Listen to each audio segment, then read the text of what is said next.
Hi friends, welcome to Lakshmi Max. இன்னைக்கு என்ன பார்க்க போறோம்னா RRB, NTPC, CBT two, group D and SSC எம்டிஎஸ்ல எக்ஸ்பெக்ட் பண்ணக்கூடிய முக்கியமான கரண்ட் அஃபேர் கொஸ்டின் டிஸ்கஸ் பண்ண போறோம்.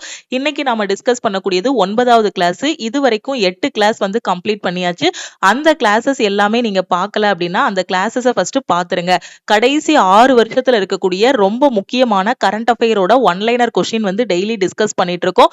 ஸோ இந்த கிளாஸஸை மிஸ் பண்ணாம டெய்லி ஃபாலோ பண்ணிட்டு வாங்க. நீங்க எம்டிஎஸ் படிச்சிட்டு இருந்தாலும் சரி, இல்ல சிபிடி2க்கு ரெடி ஆயிட்டு இருந்தாலும் சரி, குரூப் டி ப்ரிப்பேர் பண்ணிட்டு இருந்தாலும் சரி, கடைசி ஒரு வருஷத்தோட கரண்ட் அஃபேர் வந்து படிச்சுக்கோங்க. எக்ஸாம்ல லாஸ்ட் 1 இயரோட கரண்ட் அஃபேர்ல இருந்து கொஸ்டின் கேட்பாங்க.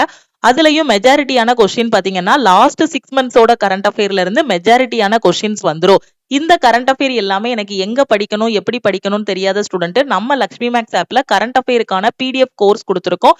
இதுல ஜாயின் பண்ணிட்டு உங்களோட கரண்ட் அஃபேருக்கான ப்ரிப்பரேஷனை நீங்க ஸ்டார்ட் பண்ணலாம். இதுல டெய்லி பேசிஸ்லயும் மந்த்லி கரண்ட் அஃபேரும் உங்களுக்கு ப்ரொவைட் பண்ணிடுவோம். தமிழ் அண்ட் இங்கிலீஷ்ல கரண்ட் அஃபேர் வந்து கொடுத்துருப்போம். அதே மாதிரி இப்பதான் மேம் நான் கவர்மெண்ட் எக்ஸாமுக்கு ப்ரிப்பரேஷன் ஸ்டார்ட் பண்ணிருக்கேன், இனிதான் எஸ்எஸ்சி எக்ஸாமுக்கு படிக்க போறேன், வரக்கூடிய ரயில்வே எக்ஸாம் ப்ரிப்பேர் பண்ண போறேன், பேங்க் எக்ஸாம் ப்ரிப்பேர் பண்ண போறேன், மிலிட்டரி எக்ஸாம்ஸ் எல்லாமே எழுத போறேன், எனக்கு ஒரு பெஸ்டான ஆன்லைன் கிளாஸ் வேணுங்கிற ஸ்டூடெண்ட் நம்ம லக்ஷ்மி மேக்ஸ் ஆப்ல ஆல் இன் ஒன் கோர்ஸ் கொடுத்துருக்கோம். இந்த ஒரு கோர்ஸ்ல 50க்கும் மேற்பட்ட சென்ட்ரல் கவர்மெண்ட் எக்ஸாம்ஸ் எல்லாமே ஃபர்ஸ்ட் அட்டெம்ப்ட்ல கிளியர் பண்ற மாதிரி பெஸ்டான கிளாஸஸ் வந்து கொடுத்துருப்போம். எந்த எக்ஸாமுக்கு படிக்கிறீங்களோ அதுக்கான தனி பேட்ச் கொடுத்துட்டு ஒவ்வொரு வாரமும் சாட்டர்டே இதுல டெஸ்ட் இருக்கும். இந்த கோர்ஸ்ல எப்படி ஜாயின் பண்றது அப்படின்னா, இதுதான் நம்ம டீமோட வாட்ஸ்அப் நம்பர். இந்த நம்பரை லக்ஷ்மி மேக்ஸ்ன்னு சேவ் பண்ணிட்டு இந்த நம்பருக்கு I want all in one message பண்ணீங்கன்னா டீம்ல இருந்து கான்டாக்ட் பண்ணிட்டு ஜிபே நம்பர் இல்ல அக்கௌண்ட் நம்பர் கொடுப்பாங்க. கோர்ஸோட ஃபீஸ் வந்து 1999. இந்த பேமெண்ட்டை பண்ணிட்டு ஸ்கிரீன்ஷாட் சென்ட் பண்ணீங்க அப்படின்னா பேக் எண்ட்ல இருந்து உங்களுக்கு அக்சஸ் கொடுத்துருவாங்க. 1 இயர் வேலிடிட்டில ஆல் இன் ஒன் கோர்ஸ்ல ஜாயின் பண்ற ஸ்டூடெண்ட் 1499 பே பண்ணி நீங்க ஜாயின் பண்ணிக்கலாம். அதே மாதிரி குரூப் டிக்கு டெஸ்ட் பேட்ச் வேணும், எஸ்எஸ்சி எக்ஸாம்ஸ்க்கு எனக்கு டெஸ்ட் பேட்ச் வேணுங்கிற ஸ்டூடெண்ட் நம்ம லக்ஷ்மி மேக்ஸ் ஆப்ல டெஸ்ட் பேட்சும் ப்ரொவைட் பண்ணிருக்கோம். நீங்க டெஸ்ட் பேட்ச்லயும் ஜாயின் பண்ணிக்கலாம். இன்னும் ஃபர்தர் டீடைல்ஸுக்கு இந்த நம்பருக்கு கால் பண்ணியோ வாட்ஸ்அப் பண்ணியோ நீங்க கேட்டுக்கலாம். ஃபர்ஸ்ட் கொஸ்டின் பாருங்க. கரிமேலா Balakrishna Prasad who recently passed away was associated with which field? சமீபத்தில் காலமான கரிமல்லா பாலகிருஷ்ண பிரசாத் எந்த துறையுடன் தொடர்புடையவர் அப்படின்னு கேட்டிருக்காங்க. இந்த கரிமல்லா பாலகிருஷ்ண பிரசாத் பாத்தீங்கன்னா அவர் வந்து மியூசிக்கோடு தொடர்புடையவர். ஓகேவா? So who won the gold mercury award 2025 for peace and stability? அமைதி மற்றும் ஸ்திரத்தன்மைக்காக 2025ஆம் ஆண்டுக்கான தங்க மெர்க்குரி விருதை வென்றவர் யாருன்னு கேட்டிருக்காங்க. யாரு அப்படின்னு பாத்தீங்கன்னா டென்சின் கைஸ்டோ. ஓகே, இவர் வந்து 14th Dalai Lama. Which organization received the Hockey India Jamanlal Sharma award for invaluable contribution 2024? 2024ஆம் ஆண்டுக்கான விலை மதிப்பற்ற பங்களிப்புக்கான ஹாக்கி இந்தியா ஜமன்லால் சர்மா விருதை பெற்ற அமைப்பு எதுன்னு கேட்டிருக்காங்க. சோ பிரசார் பாரதி அமைப்பு. Ramnath Goenka Award that was recently mentioned in news is associated with which sector? சமீபத்தில் செய்திகளில் குறிப்பிடப்பட்ட ராம்நாத் கோயங்கா விருது எந்த துறையுடன் தொடர்புடையதுன்னு கேட்டிருக்காங்க. ராம்நாத் கோயங்கா விருது பாத்தீங்க அப்படின்னா ஜேர்னலிசமோட தொடர்புடையது. ஆல்ரெடி லாஸ்ட் 6 மந்த்ஸோட டாப் 300 கரண்ட் அஃபேர் வந்து நம்ம 8 கிளாஸ்ல வந்து டிஸ்கஸ் பண்ணிருக்கோம். ஓகேவா? சோ இன்னைக்கு வந்து நாம டிஸ்கஸ் பண்ணிட்டு இருக்கிறது பாத்தீங்கன்னா முக்கியமான அவார்ட்ஸ் அண்ட் ஆர்பிட்ரரி கொஸ்டின்ஸ் வந்து நாம டிஸ்கஸ் பண்ண போறோம். Okay, Vinod Kumar Shukla who won the 59th Jnanpith Award belongs to which state? 59வது ஞானபீட விருதை வென்ற வினோத் குமார் சுக்லா எந்த மாநிலத்தை சேர்ந்தவர்? சோ இந்த கொஸ்டின் பாத்தீங்கன்னா என்டிபிசி அண்டர் கிராஜுவேட்ல கேட்டிருந்தாங்க. ஓகே, சோ இதே கொஸ்டின் நாம வந்து சிபிடி2லயும் எக்ஸ்பெக்ட் பண்ணலாம். முக்கியமான கொஸ்டின். 59வது ஞானபீட விருது யாருக்கு கிடைச்சது? இதே கொஸ்டினை 4 ஷிப்ட்ல கேட்டிருந்தாங்க. எப்போன்னா என்டிபிசி அண்டர் கிராஜுவேட்ல. ஓகே, 59வது ஞானபீட விருது யாருக்கு கிடைச்சிருக்கு அப்படின்னா வினோத் குமார் சுக்லாவுக்கு கிடைச்சிருக்கு. இவர் எந்த ஸ்டேட்டை சேர்ந்தவர் அப்படின்னு கேட்டிருக்காங்க. இவர் எந்த ஸ்டேட்டை சேர்ந்தவர் அப்படின்னா சத்தீஸ்கர் மாநிலத்தை சேர்ந்தவர். ஓகேவா? சோ ரொம்ப முக்கியமான கொஸ்டின். 59வது ஞானபீட விருதை வென்றவர் யாருன்னா வினோத் குமார் சுக்லா. இவரோட ஸ்டேட் பாத்தீங்க அப்படின்னா Chhattisgarh. Okay, who won the Abel Prize 2025 for mathematics? Okay, மேக்ஸுக்கு வந்து நோபல் பிரைஸ் வந்து கிடையாது. ஓகே, நோபல் பிரைஸுக்கு ஈக்குவலா மேக்ஸுக்கு கொடுக்கக்கூடிய பிரைஸ் தான் எது அப்படின்னு பாத்தீங்கன்னா இந்த ஏபிள் பிரைஸ். ஓகேவா? கணிதத்திற்கான 2025ஆம் ஆண்டு ஏபல் பரிசை வென்றவர் யாருன்னு கேட்டிருக்காங்க. யாரு அப்படின்னு பாத்தீங்கன்னா மசாக்கி காஷிவரா. ஓகே, ஏபல் பிரைஸ் 2025 வாங்கினவர் யாருன்னா மசாக்கி காஷிவரா. ஏபல் பிரைஸ் எதுக்கு கொடுப்பாங்க அப்படின்னு பாத்தீங்கன்னா மேத்தமெட்டிக்ஸுக்கு கொடுக்கக்கூடிய பிரைஸ் தான் ஏபல் பிரைஸ். மேக்ஸுக்கு வந்து நோபல் பிரைஸ் கிடையாது. ஓகேவா, அதுக்கு பதிலா கொடுக்கிற பிரைஸ் பேரு தான் என்னன்னா ஏபல் பிரைஸ். ஓகே, இது கூட உங்களுக்கு கொஸ்டினா கேட்கலாம், நோபல் பிரைஸ் வந்து எந்த ஃபீல்டுக்கு கொடுக்க மாட்டாங்கன்னு. மேக்ஸுக்கு வந்து நோபல் பிரைஸ் கிடையாது, பட் அந்த நோபல் பிரைஸுக்கு ஈக்குவலா கொடுக்கக்கூடிய பிரைஸ் தான் என்னன்னா ஏபல் பிரைஸ். 2025 யாரு கொடுத்திருக்காங்கன்னா மசாக்கி காஷிவரா.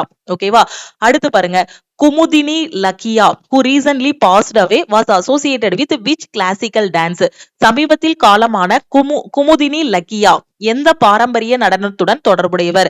இவங்க வந்து ஒரு கத்தக் டான்சர். ஓகே, குமுதினி லக்கியா இவங்க வந்து ரீசெண்டா இறந்து போயிட்டாங்க. இவங்க வந்து ஒரு Kathak dancer, famous Kathak dancer. Okay, அவங்களோட நேம் ஞாபகம் வச்சுக்கோங்க. அவங்க எந்த விளையாட்டோடு எந்த டான்சர் அப்படிங்கறதையும் பாத்துக்கோங்க, எந்த துறையோடு தொடர்புடையவர்ங்கிறதையும் பாத்துக்கோங்க. சம்டைம்ஸ் உங்களுக்கு நேம் மட்டும் கொடுத்துட்டு எப்படி கேட்கலாம், எந்த துறையோட தொடர்புடையவர்னு கேட்கலாம். ஓகே, இவங்க வந்து ஒரு டான்சர், இல்லனா ஸ்பெசிபிக்கா எந்த டான்சர்னு கேட்கலாம், பரதநாட்டியமா, மோகினி ஆட்டமா, இல்ல கதகளியா அப்படின்னு கேட்கலாம். ஓகே, கதக்கும் கொடுத்திருக்கலாம், கதகளியும் கொடுத்திருக்கலாம். கதக் வேற டான்ஸ், கதகளி வேற டான்ஸ். ஓகேவா, குமுதினி லக்கியா வந்து எந்த டான்சர் அப்படின்னா Kathak dancer. Who has become the first Indian to receive the Fred Darrington sand master award? Friend Darrington மணல் மாஸ்டர் விருதை பெற்ற முதல் இந்தியர் யாருன்னு கேட்டிருக்காங்க. யாரு அப்படின்னா யாரு, சுதர்சன் பட்நாயிக். ஓகேவா, Sudarshan பட்நாயிக். Who has been appointed as the chairperson of the 23rd Law Commission of India in April 2025? April 2025 இந்தியாவின் 23வது சட்ட ஆணையத்தின் தலைவராக நியமிக்கப்பட்டவர் யார்? யாரு அப்படின்னு பாத்தீங்கன்னா தினேஷ் மகேஸ்வரி. ஓகேவா, அடுத்த question, who has been appointed as the இன்னைக்கு நாம டிஸ்கஸ் பண்ணக்கூடியது முக்கியமான ஆர்பிட்ரரி கொஸ்டின்ஸ், அவார்டு, அதுக்கப்புறம் அப்பாயின்மெண்ட் கொஸ்டின்ஸ். ஓகேவா, இது எல்லாமே லாஸ்ட் மினிட்ல உங்களுக்கு ரிவைஸ் பண்றதுக்கு ரொம்பவே யூஸ்ஃபுல்லா இருக்கும். அப்படியே எக்ஸாமுக்கு படிச்சுட்டு போயிருங்க. Who has been appointed as the new chairman of the UPSC, Union Public Service Commission னு சொல்லுவோம். Who has been appointed as the new chairman of the UPSC in May 2025? மே 2025 யூபிஎஸ்சியின் புதிய தலைவராக நியமிக்கப்பட்டவர் யாருன்னு கேட்டிருக்காங்க. ரொம்ப முக்கியமான கொஸ்டின், நம்ம எக்ஸ்பெக்ட் பண்ணலாம் எக்ஸாம்ல. யாரு அப்படின்னா அஜய் குமார். ஓகே, யூபிஎஸ்சியோட நியூ சேர்மனோட நேம் என்ன அப்படின்னு பாத்தீங்கன்னா அஜய் குமார். அடுத்த question, Subbanna Ayyappan who recently passed away played a key role in which revolution in India?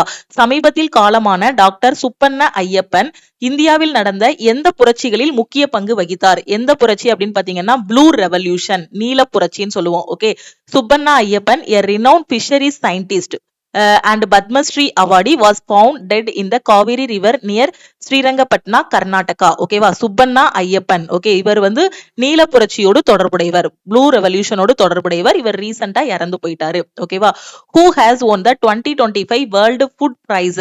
2025 உலக உணவு பரிசை வென்றவர் யாருன்னு கேட்டிருக்காங்க. யாரு அப்படின்னு பாத்தீங்கன்னா மரிங்கேலியா. ஓகே, மரியன் கேலா. எப்படி அவரோட நேம ஞாபகம் வைக்கணுமோ அந்த மாதிரி வச்சுக்கோங்க, இல்லைன்னா ஷார்ட்டா மரியான் ஞாபகம் வச்சுக்கோங்க.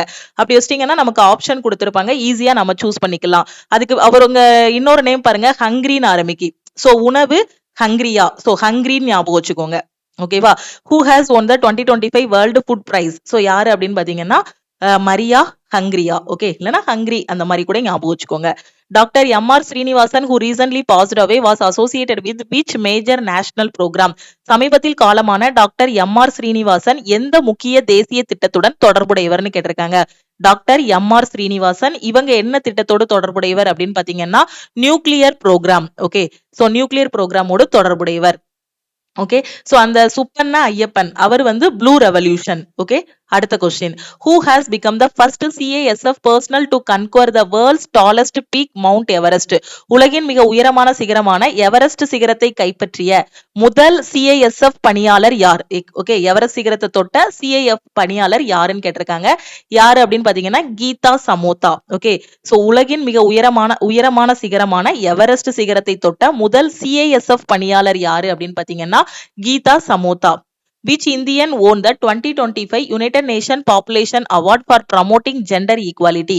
பாலின சமத்துவத்தை ஊக்குவித்ததற்காக 2025 ஆண்டுக்கான ஐக்கிய நாடுகளின் மக்கள் தொகை விருதை வென்ற இந்தியர் யாருன்னு கேட்டிருக்காங்க.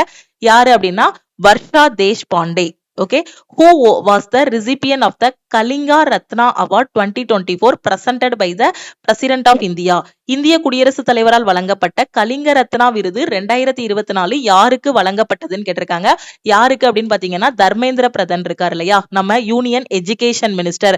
சோ அவருக்கு வழங்கப்பட்டது. ஓகேவா. சோ அந்த கலிங்க ரத்னா விருது 2024 யாருக்கு வழங்கப்பட்டது அப்படின்னு பாத்தீங்கன்னா union education minister Dharmendra Pradhan. Okay.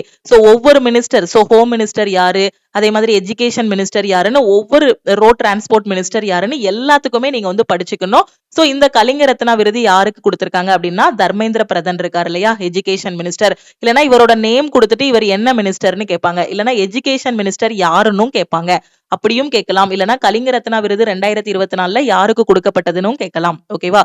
Who has been appointed as the chairperson of the National Financial Reporting Authority NFRA in July 2025? National financial reporting அத்தாரிட்டியை நம்ம என்ன சொல்லுவோம், NFRA சொல்லுவோம். ஜூலை 2025 தேசிய நிதி அறிக்கை ஆணையத்தின் தலைவராக நியமிக்கப்பட்டவர் யாருன்னு கேட்டிருக்காங்க. யாரு அப்படின்னா நிதின் குப்தா. அடுத்த question, which Indian bank has been named the world's best consumer bank for 2025 by Global Finance magazine? Global Finance பத்திரிகையால் 2025 ஆண்டிற்கான உலகின் சிறந்த நுகர்வோர் வங்கியாக எந்த இந்திய வங்கி தேர்ந்தெடுக்கப்பட்டுள்ளதுன்னு கேட்டிருக்காங்க. எது அப்படின்னா SBI. Satyapal Malik, who recently passed away, was associated with which field? சமீபத்தில் காலமான சத்யபால் மாலிக் எதனுடன், எந்த துறையுடன் தொடர்புடையவர், இல்லனா எந்த துறையுடன் சம்பந்தப்பட்டவர்னு கேட்கலாம். ஓகே. சத்யபால் மாலிக் இவர் வந்து ஒரு பொலிட்டீஷியன். ஓகே. சத்யபால் மாலிக் ரீசெண்டா இறந்து போயிட்டாரு. இவர் வந்து ஒரு பொலிட்டீஷியன். ஓகே. முன்னாள் ஆளுநர் சத்யபால் மாலிக் ஆகஸ்ட் 5, 2025 அன்று 79 வயசுல வந்து இறந்து போயிட்டாரு. ஓகே. ஜம்மு காஷ்மீர், பீகார், கோவா, ஒடிஷா, மேகாலயா இந்த மாநிலங்கள் எல்லாத்துலயுமே அவர் வந்து கவர்னரா பணியாற்றினார். ஓகேவா. முன்னாள் கவர்னர். ஓகேவா. சோ இத கூட எக்ஸாம்ல கொஸ்டினா கேட்கலாம். சத்யபால் மாலிக் ரீசெண்டா வந்து இறந்து போயிட்டாரு. அவர் வந்து பாலிடிக்ஸோடு தொடர்புடையவர். ஓகேவா. அரசியல்வாதி. அவர் வந்து யாரு, ஒரு அரசியல் பிரமுகர். ஓகே. அடுத்த question, who has been appointed as executive director of RBI in July 2025? July 2025 இந்திய ரிசர்வ் வங்கியின் நிர்வாக இயக்குனராக நியமிக்கப்பட்டவர் யாருன்னு கேட்டிருக்காங்க. யாரு அப்படின்னா கேசவன் ராமச்சந்திரன். ஓகே. இதுவும் முக்கியமான கொஸ்டின் தான். எக்ஸிகியூட்டிவ் டைரக்டர் ஆஃப் RBI யாரு அப்படின்னா Kesavan Ramachandran. Who has been appointed as the first woman director general of the Railway Protection Force? அதாவது RPF ன்னு சொல்லுவோம் இல்லையா, ரயில்வே பாதுகாப்பு படையின் முதல் பெண் இயக்குனர் ஜெனரலாக நியமிக்கப்பட்டுள்ளவர் யாருன்னு கேட்டிருக்காங்க. யாரு அப்படின்னா சோனாலி மிஸ்ரா. முக்கியமான கொஸ்டின். ஓகே. ரயில்வே பாதுகாப்பு படையின் முதல் பெண் இயக்குனர் ஜெனரல். ஓகே. டைரக்டர் ஜெனரல் ஆஃப் யாரு, first women director general of RPF யாரு அப்படின்னா சோனாலி மிஸ்ரா. ஓகே. அடுத்து பாருங்க, Meghnath Desai, who recently passed away, was associated with which field? சமீபத்தில் காலமான மேகநாத் தேசாய் எந்த துறையுடன் தொடர்புடையவர்னு கேட்டிருக்காங்க. So economics. Okay. Who has been announced the recipient of Dada Sahib Phalke award for the year 2023? கண்டிப்பா இந்த கொஸ்டினுக்கு எல்லாருக்குமே ஆன்சர் தெரிஞ்சிருக்கும். ஏன்னா நாம வந்து ஷார்ட்ஸை வந்து ஸ்க்ரோல் பண்ணி பார்த்தாலே, யூடியூப்குள்ள வந்தாலே இந்த நியூஸ் தான் நம்ம பார்த்துட்டே இருந்தோம் ரீசெண்டா, லாஸ்ட் 1 வீக்கா. 2023 ஆண்டிற்கான தாதா சாஹிப் பால்கே விருதை பெறுபவராக அறிவிக்கப்பட்டவர் யாருன்னு கேட்டிருக்காங்க. யாருக்கு? மோகன்லாலுக்கு. ஓகேவா. சோ மலையாள ஆக்டர் மோகன்லாலுக்கு தான் தாதா சாஹிப் பால்கே விருது வந்து கொடுத்திருக்காங்க. சோ அவருக்கு வந்து ரொம்ப சின்ன வயசுலயே கொடுத்திருக்காங்க. ஆக்சுவலா இந்த அவார்டு வாங்கும்போது எல்லாருக்குமே கொஞ்சம் வயசாகி தான் எல்லாருமே வாங்கியிருப்பாங்க. இவர் தான் அந்த கொஞ்சம் சின்ன வயசுலயே வாங்குறாரு. ஓகே. அதுக்காண்டி இவருக்கு ரொம்ப கம்மியான வயசு இல்ல. சோ தாதா சாஹிப் பால்கே விருது பெறுபவராக அறிவிக்கப்பட்டவர் யாரு அப்படின்னு பாத்தீங்கன்னா மோகன்லால். ஓகே. நிறைய அவார்ட்ஸ் வந்து கொடுத்தாங்க, அப்படிதானே. So best actor, best actress, musician, so இந்த மாதிரி best director, playback singer, child artist, இந்த மாதிரி நிறைய நேஷனல் அவார்ட்ஸ் வந்து கொடுத்தாங்க. அதில் ரொம்ப முக்கியமானது எது அப்படின்னு பார்த்தீங்கன்னா தாதா சாஹேப் பால்கே அவார்டு. இது யாருக்கு கொடுத்துருக்காங்க அப்படின்னு பார்த்தீங்கன்னா மோகன்லாலுக்கு கொடுத்துருக்காங்க. ஓகேவா. ஸோ உங்களுக்கு இன்னும் டைம் இருக்கு அப்படின்னா நீங்க இருக்கக்கூடிய எல்லா அவார்ட்ஸையுமே படிச்சுக்கோங்க. ஆனா கண்டிப்பா இந்த கொஸ்டின் எக்ஸாம்ல கேட்பாங்க. ஓகே. கண்டிப்பா இந்த கொஸ்டின் எக்ஸாம்ல கேட்பாங்க. தாதா சாஹேப் பால்கே அவார்டு யாருக்கு கிடைச்சிருக்கு அப்படின்னா மலையாளம் ஆக்டர் மோகன்லாலுக்கு கிடைச்சிருக்கு. ஓகே. ஆப்ஷன்ல எல்லா பெரிய ஆக்டர்ஸோட நேமும் வச்சிருப்பாங்க. ஓகேவா. நீங்க கரெக்டா சூஸ் பண்ணிருங்க. Who is the author of the book Why the Constitution Matters? ஏன் அரசியலமைப்பு முக்கியமானது என்ற புத்தகத்தின் ஆசிரியர் யாரு? யாரு அப்படின்னா சந்திரசூட். ஓகே. DY சந்திரசூட். இவர்தான் Why the Constitution Matters இந்த புக்கோட ஆசிரியர், author. Which state's tourism department received Global Tourism Award 2025? எந்த மாநில சுற்றுலாத்துறை 2025ஆம் ஆண்டுக்கான உலகளவிய சுற்றுலா விருதை பெற்றுள்ளது? சோ எந்த மாநிலத்துக்கு கொடுத்திருக்காங்கன்னா ஆந்திர பிரதேசத்துக்கு கொடுத்திருக்காங்க. Pandit Mishra, okay, Channulal Mishra, who recently passed away, was associated with which field? Classical music. Okay, அதே மாதிரி இவர் எந்த கரானாவை சேர்ந்தவர் அப்படிங்கிற மாதிரியும் கேட்பாங்க. ஓகே, அவரோட நேம் வந்து பாத்தீங்கன்னா மிஸ்ரான்னு கூட ஞாபகம் வச்சுக்கோங்க. சன்னுலால் மிஸ்ரா ரீசெண்டா இறந்து போயிட்டாரு. இவர் வந்து கிளாசிக்கல் மியூசிக், ஓகே, கிளாசிக்கல் மியூசிக்கோட தொடர்புடையவர். ஓகேவா? சோ இவர் எந்த கரானாவை சேர்ந்தவர்னு கேட்பாங்க. பனாரஸ் கரானா. ஓகேவா? சோ அதையும் பாத்துக்கணும். எந்த கரானா அப்படின்னும் கேட்பாங்க. Pandit Chhannulal Mishra who recently passed away was associated with which field? என்ன ஃபீல்டு? Classical music. ஓகே, அதுவும் கேட்கலாம். ஓகே, மியூசிக்னு கேட்கலாம். அதுல ஸ்பெசிபிக்கா அவர் எந்த கரானா அப்படின்னும் கேட்கலாம். Okay, and the purab ang tradition of thumri he received Padma Bhushan in 2010 and Padma Vibhushan in 2020. அவரோட நேம் பாத்துக்கோங்க. சன்னுலால் மிஸ்ரா, கிளாசிக்கல் மியூசிக், என்ன கரானானா பனாரஸ் கரானா. ஓகேவா? சோ நேம் மட்டும் சம்டைம் படிச்சுட்டு போகும். இந்த மாதிரி உள்ள இருந்து கொஸ்டின் கேட்டுருவாங்க. ஓகே, சோ கிளியரா புரியுதா? இது எல்லாமே முக்கியமான கொஸ்டின்ஸ். இப்போ வந்து நாம என்ன பார்த்திருக்கோம் அப்படின்னா அவார்ட்ஸ், ஆர்பிச்சுரிஸ், சோ இது அப்பாயின்மெண்ட்ஸ். ஓகே, இதுல இருக்கக்கூடிய ரொம்ப முக்கியமான கொஸ்டின்ஸ் வந்து நம்ம பார்த்திருக்கோம். ஓகே, சோ இந்த 9 கிளாஸ்லயும் பாத்தீங்கன்னா நம்ம ரொம்ப ரொம்ப முக்கியமான கொஸ்டின்ஸ் மட்டும் டிஸ்கஸ் பண்ணிட்டு இருக்கோம். லாஸ்ட் மினிட்ல இந்த ஒன்லைனர் கொஸ்டின்ஸ் எல்லாத்தையுமே ரீட் பண்ணிட்டு போங்க எக்ஸாமுக்கு. அதே மாதிரி இதோட பிடிஎஃப் எல்லாமே நம்ம லக்ஷ்மி மேக்ஸ் ஆப்போட ஃப்ரீ மெட்டீரியலுக்குள்ள உங்களுக்கு அப்லோட் பண்ணிருக்கோம். டே 1 2 3 4 5 6 7 8 9ன்னு 9 நாளைக்குள்ள பிடிஎஃப்ஐயுமே நம்ம ஃப்ரீ மெட்டீரியல்ல தான் அப்லோட் பண்ணிருக்கோம். பிளே ஸ்டோர்ல நம்ம லக்ஷ்மி மேக்ஸ் ஆப் இருக்கும். ஆப்பை டவுன்லோட் பண்ணிருங்க. டவுன்லோட் பண்ணிட்டு உங்க மொபைல் நம்பர் என்டர் பண்ணி லாகின் பண்ணிருங்க. ஃப்ரீ மெட்டீரியலுக்குள்ள போனீங்க அப்படின்னா நீங்க லாகின் பண்ணதும் நம்ம ஆப்பை ஓபன் பண்ணதும் இடது பக்கம் பாத்தீங்கன்னா இந்த மாதிரி ஒரு 3 கோடு இருக்கும். அதை கிளிக் பண்ணீங்க அப்படின்னா ஃப்ரீ மெட்டீரியல்னு ஒரு ஆப்ஷன் இருக்கும். அதை கிளிக் பண்ணீங்க அப்படின்னா உங்களுக்கான இந்த பிடிஎஃப் எல்லாமே இருக்கும். டாப் 500 கரண்ட் அஃபேர் அப்படின்னு போட்டிருப்போம். ஆர்ஆர்பி டாப் 500 கரண்ட் அஃபேர்னு ஒரு ஃபோல்டர் போட்டிருப்போம். அதுக்குள்ள உங்களுக்கு ஃப்ரீ மெட்டீரியல்ஸ் எல்லாமே ப்ரொவைட் பண்ணிருப்போம். ஓகே, அந்த ஃபர்ஸ்ட் ஃபோல்டருக்குள்ள இந்த 9 நாள்ல நம்ம டிஸ்கஸ் பண்ண இந்த ஒன்லைனர் கொஸ்டின்ஸோட பிடிஎஃப் வந்து ப்ரொவைட் பண்ணிருக்கேன். அந்த பிடிஎஃப் டவுன்லோட் பண்ணி படிச்சுக்கோங்க. கண்டிப்பா இதுல இருந்து நிறைய கொஸ்டின் நம்ம வந்து எக்ஸ்பெக்ட் பண்ணலாம். பட் இது மட்டுமே நான் படிச்சா நான் 50 கொஸ்டினையும் என்டிபிசில அட்டன் பண்ண முடியுமா மேம் அப்படின்னு கேட்டீங்கன்னா இதுல நாம டிஸ்கஸ் பண்ணிருக்கிறது டாப் 500 கொஸ்டின் வந்து வரைக்கும் டிஸ்கஸ் பண்ணிருக்கோம். ஓகேவா? சோ இது வரைக்கும் டாப் 300 அப்லோட் பண்ணிருக்கோம். இன்னும் அப்கமிங் கிளாஸஸ்ல எல்லாமே டிஸ்கஸ் பண்ணுவோம். சோ ரொம்ப முக்கியமான கொஸ்டின்ஸ். இதுல இருந்து நாம வந்து கிட்டத்தட்ட ஒரு 20 கொஸ்டின்ஸ் வரைக்குமே எக்ஸ்பெக்ட் பண்ணலாம். 15 to 20 வரைக்கும் நாம வந்து எக்ஸ்பெக்ட் பண்ணலாம். ரொம்ப பார்த்து எடுத்த கொஸ்டின் லாஸ்ட் 6 மாசத்துல எக்ஸாம் பாயிண்ட் ஆஃப் வியூல நாம எடுத்திருக்கோம். இன்னுமே எக்ஸ்ட்ரா இதோட நாம எப்படி எடுத்திருக்கோமோ இதே தாட்டோடயே கொஸ்டின் பேப்பர் செட் பண்ணாங்க அப்படின்னா இதுல இருந்து மேக்ஸிமம் நம்பர் ஆஃப் கொஸ்டினும் நாம வந்து எக்ஸ்பெக்ட் பண்ணலாம். ஏன்னா மொத்தமே 2 ஷிஃப்ட் தான் நடக்க போகுது என்டிபிசி. ஓகேவா? நான் இருக்கக்கூடிய 6 மாசத்துல உள்ள எல்லா முக்கியமான கொஸ்டினுமே இதுல கொடுத்துட்டேன். சோ இது எல்லாத்தையும் ரிவைஸ் பண்ணிக்கோங்க. ஆல்ரெடி நீங்க 1 இயரோட கரண்ட் அஃபேர் படிச்சிருந்தீங்க அப்படின்னா இந்த பிடிஎஃப் வந்து ரிவிஷன் பண்றதுக்கு யூஸ்ஃபுல்லா இருக்கும். நான் கரண்ட் அஃபேரே படிக்கல மேடம், அதை பத்தி எனக்கு சுத்தமா ஐடியாவே இல்லைங்கிற ஸ்டூடெண்ட் லாஸ்ட் மினிட்ல நான் கொடுத்திருக்கக்கூடிய இந்த 10 பிடிஎஃப்ஐயும் படிச்சுட்டு போங்க. ஃப்ரீ மெட்டீரியலுக்குள்ள அப்லோட் பண்ணிருக்கோம். அந்த கிளாஸஸ் பார்க்கணும் அப்படின்னா நம்ம யூடியூபோட பிளேலிஸ்டுக்குள்ள போனீங்க அப்படின்னா ஆர்ஆர்பி எஸ்எஸ்சி கரண்ட் அஃபேர்னு இருக்கும். கரண்ட் அஃபேர் 2025ன்னு ஃபர்ஸ்ட் பிளேலிஸ்டே அதுதான் இருக்கும். அதுக்குள்ள 1வது கிளாஸ்ல இருந்து 9வது கிளாஸ் வரைக்கும் இருக்கக்கூடிய வீடியோஸ் இருக்கும். ஓகே, வீடியோஸ் வந்து யூடியூபோட பிளேலிஸ்டுக்குள்ள இருக்கு. பிடிஎஃப் வந்து லக்ஷ்மி மேக்ஸ் ஆப்ல ஃப்ரீ மெட்டீரியலுக்குள்ள இருக்கு. ஓகே, வேற எதுவும் டவுட் இருக்குன்னா நம்ம டீமுக்கு நீங்க காண்டாக்ட் பண்ணி கேட்டுக்கலாம். இது போகவே இன்னும் முக்கியமான கொஸ்டின்ஸ் இருக்கு. அது எல்லாத்தையும் நாம அடுத்த கிளாஸ்ல டிஸ்கஸ் பண்ணலாம். ஓகேவா? சோ இந்த லாஸ்ட் 1 இயரோட கரண்ட் அஃபேர் நான் படிக்கணும் மேடம், அப்கமிங் எக்ஸாமுக்கும் நான் கரண்ட் அஃபேர் படிக்கணுங்கிற ஸ்டூடெண்ட் நம்ம லக்ஷ்மி மேக்ஸ் டீமோட நம்பரை ஃபர்ஸ்ட் உங்க போன்ல சேவ் பண்ணிக்கோங்க. சேவ் பண்ணிட்டு இந்த நம்பருக்கு ஐ வாண்ட் சிஏன்னு மெசேஜ் பண்ணுங்க. ஓகே, கரண்ட் அஃபேர் பொறுத்த வரைக்கும் நான் டெய்லி பேசிஸ்ல படிக்கணும். நான் பேங்க் எக்ஸாம் ப்ரிப்பேர் பண்ணிட்டு இருக்கேன், ரயில்வே எஸ்எஸ்சி எக்ஸாம் ப்ரிப்பேர் பண்ணிட்டு இருக்கேன். நான் டெய்லி பேசிஸ்ல கரண்ட் அஃபேர் படிக்கணும் அப்படிங்கிற ஸ்டூடெண்ட் நீங்க கரண்ட் அஃபேருக்கான பிடிஎஃப் கோர்ஸ்ல ஜாயின் பண்ணிட்டீங்க அப்படின்னா டெய்லி எக்ஸாம் பாயிண்ட் ஆஃப் வியூல இருக்கக்கூடிய கொஸ்டின்ஸ் எல்லாத்தையுமே நீட்டா உங்களுக்கு ஒரு 25 கொஸ்டினா எடுத்து கொடுத்துருவோம். ஒரு 10 நியூஸ் தான் வரும். எக்ஸாம் பாயிண்ட் ஆஃப் வியூல டெய்லி படிச்சீங்கன்னா கரண்ட் அஃபேர் பொறுத்த வரைக்கும் 10 கரண்ட் அஃபேர் தான் வரும்.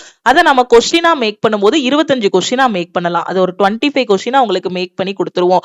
அப்படியே பாத்தீங்கன்னா மந்த் எண்ட் வரும்போது கிட்டத்தட்ட உங்களுக்கு எவ்வளவு கொஸ்டின் வரும்? ஒரு 500 கொஸ்டின் கிட்ட வரும். 300ல இருந்து 500 கொஸ்டின் வரும். ஏன்னா சில நாள் பாத்தீங்கன்னா நமக்கு நியூஸ் வந்து கம்மியா வரும். அப்ப மந்த் எண்ட்ல அந்த 500 கொஸ்டினை உட்காந்து கரெக்டா படிச்சிட்டீங்கன்னா அந்த மந்த்துக்கான கரண்ட் அஃபேரை முடிச்சிடலாம். ஓகே, இனி வரக்கூடிய எக்ஸாமுக்கு டெய்லி பேசிஸ்ல கரண்ட் அஃபேர் வந்து படிங்க. அதுக்கு நம்ம சிஏபிடிஎஃப் கோர்ஸ்ல ஜாயின் பண்ணிக்கோங்க. இப்பதான் நான் சென்ட்ரல் கவர்மெண்ட் எக்ஸாம் ப்ரிப்பேர் பண்ண போறேங்கிற ஸ்டூடெண்ட் ஆல் இன் ஒன் கோர்ஸ்ல ஜாயின் பண்ணிக்கோங்க. அதே மாதிரி குரூப் டி டெஸ்ட் எனக்கு நவம்பர் 17 வரப்போகுது. அதுக்கு நான் ஃபுல் அண்ட் ஃபுல் டெஸ்ட் எடுக்கணுங்கிற ஸ்டூடெண்ட் குரூப் டிக்கான டெஸ்ட் பேட்ச்லயும் நீங்க வந்து ஜாயின் பண்ணிக்கலாம். ஓகே, இந்த நம்பரை லக்ஷ்மி மேக்ஸ்ன்னு சேவ் பண்ணிட்டு நீங்க எந்த கோர்ஸ் ஜாயின் பண்றீங்களோ அதுக்கான மெசேஜை சென்ட் பண்ணுங்க. இப்பதான் ஒரு பிகினரா இருக்கீங்க, இப்பதான் 18 வயசு ஆகுது, கவர்மெண்ட் எக்ஸாம் பத்தி எந்த அவேர்னஸுமே இல்ல அப்படின்னா இந்த நம்பருக்கே நீங்க வாட்ஸ்அப் பண்ணியோ கால் பண்ணியோ கேட்டுக்கலாம். ஆப்ல போய் டைரக்டா ஃபீஸ் பே பண்ண வேண்டாம். ஆப்ல ஆல் இன் ஒன் கோர்ஸோட ஃபீஸ் வந்து 2500 இருக்கும். டீமுக்கு கான்டாக்ட் பண்ணிட்டீங்க அப்படின்னா நீங்க 1999 மட்டும் பே பண்ணிட்டு பேமெண்டோட ஸ்கிரீன்ஷாட் சென்ட் பண்ணீங்கன்னா உங்களுக்கு அக்சஸ் கொடுத்துருவாங்க. ஆப்ல எக்ஸ்ட்ரா சார்ஜஸ் எல்லாமே வரும். டீமுக்கு கான்டாக்ட் பண்ணிட்டீங்கன்னா நீங்க ஆஃபர் பிரைஸ்ல ஜாயின் பண்ணிக்கலாம். திருப்பியும் நம்ம நெக்ஸ்ட் கிளாஸ்ல மீட் பண்ணலாம். நம்ம டெலிகிராம் குரூப் டெலிகிராம் சேனல்ல இன்னும் ஜாயின் பண்ணல அப்படின்னா டெலிகிராம் குரூப் அண்ட் சேனல்லையும் ஜாயின் பண்ணிக்கோங்க. இன்ஸ்டாகிராம்லயும் லக்ஷ்மி மேக்ஸை ஃபாலோ பண்ணிக்கோங்க. திருப்பியும் நம்ம நெக்ஸ்ட் கிளாஸ்ல மீட் பண்ணலாம். தேங்க்யூ.